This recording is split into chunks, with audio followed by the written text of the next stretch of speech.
What's up, family? Welcome to the 300th episode of the Stop Sinking Show, where we still struggle, but we make it flow.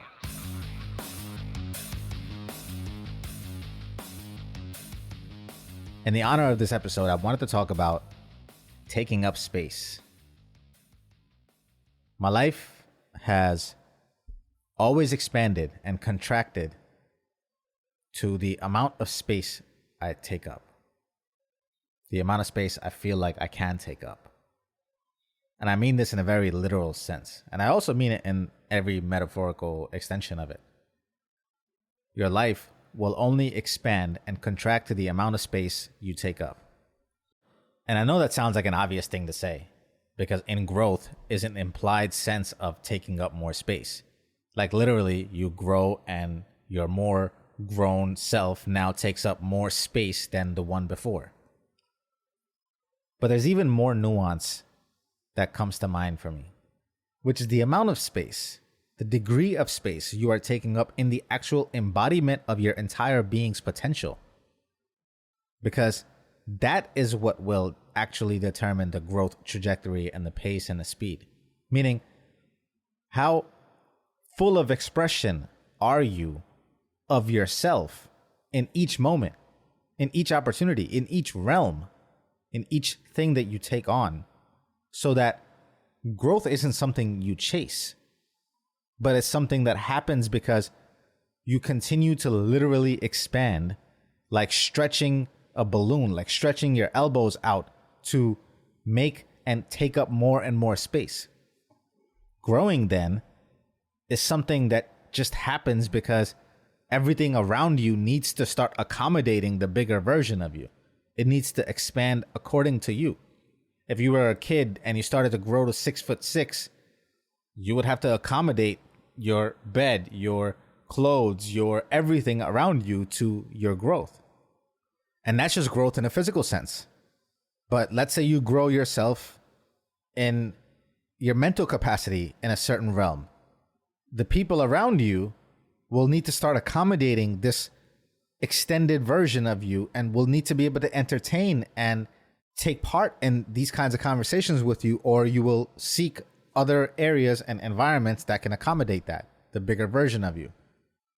Your daily actions, and then more than just actions, but how much of the intensity and the breadth, the entirety of you, how much of that is coming out in each one of these executed actions, in each meeting, in each interaction, in each project, opportunity, contest, or even mundane task. How much of the entirety of you, how much space are you taking up in all of what is being executed by you in each one of these realms, in these areas, in a meeting, in an interaction? Each one is an opportunity for you to be more of yourself in it, to be ever expanding in the expression of you in it. And I will paint some contrast personally and then continue to go back and forth using I and you to point out what I think could be relatable and universal. I switch back and forth between I and you personal pronouns very deliberately. It's to point out when what I think that my reflection of self reaches to a point of shared unity, where I think we are more same than different.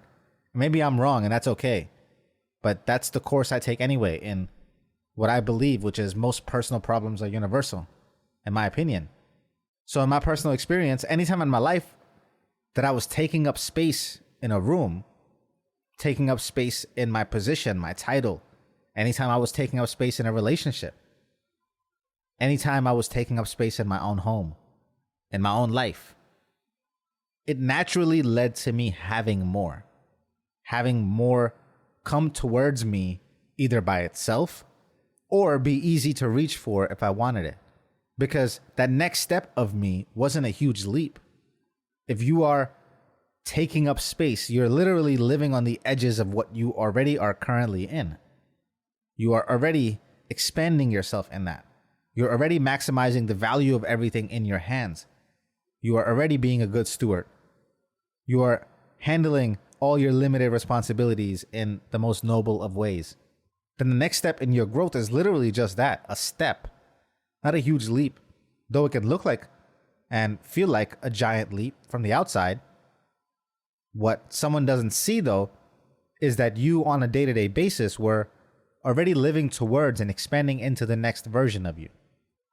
You came into your life each day, your job each day, your friendship, your relationships each day, and constantly bloomed, constantly spread out, expressed more, added more, thought more, cared more.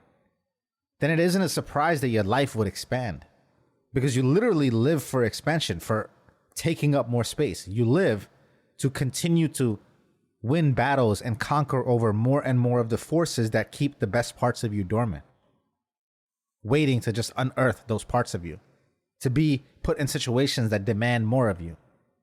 If you live in expansion each moment, expansion is destined, and even the destiny is expanding. In contrast, I'm seeing myself take up very little space and the consequences of that in my life. Having forced myself to get comfortable in discomfort, accepting the bare minimum at times and cherishing the bed on the floor despite its stoic benefits, what I did find is having numbed myself to accept the space is an energy, the acceptance is an energy that is in tension with the one that tries to grow that space and expand into that space. That's the double edge of desire. It disturbs your peace, but also keeps you progressing, or the peace and progress tension that I always speak about. One that I haven't resolved, I guess. But ultimately, anytime I've stayed in a place past the part of its ability to support the space I can and do take up is time wasted and expansion delayed. And at the least, if you're not going to expand, at least don't shrink. At least don't retreat and surrender. At least don't give up the territory you have already hard earned, no matter the season, no matter the downtrend, no matter the distortion, deletion, and generalization of your faulty memory.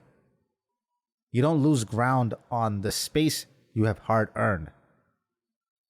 A stable base, no retreat, no surrender. And then continue and conquer. I love you, family. Stay true always. See you on the next show.